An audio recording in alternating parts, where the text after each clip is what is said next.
महानदी रे मृतदेह Cuttack जोब्रा barrage 41 number gate रे भासुची युवती मृतदेह गतकाली राति रे डेड बॉडी भासुथिबा देखिथिले स्थानीय लोके। आज सकाळे अग्निशम बाहिनी और कटक मालगोदाम थाना पुलिस पानी भितरु मृतदेह उद्धार करथिला।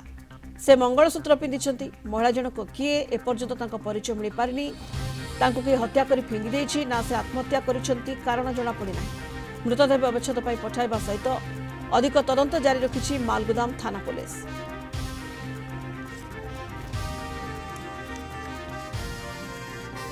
खबर आम सांगे सांगे पाइलु कालठू पाइलु कि आम बहुत राति लेट नाइट होगा राति 12टा तेणु तो रेस्क्यू कर असुविधा है कारण से करेन्ट बहुत थिला तेणु आईएस को उपस्थिति रे आम गलु भोर 5टार आसी उद्धार कार्य कलु। उद्धार कार्य करने आमको बहुत परिश्रम करा पड़ा। पानी गेट सब चालू जो प्रखर प्रखर स्रोत थिला से गेट 3टा गेट बंद करना आम टी पहुंची सुचारू भाव काम कले एवं सावित्री को पुलिस उपस्थिति पठागला मेडिकल पठागला।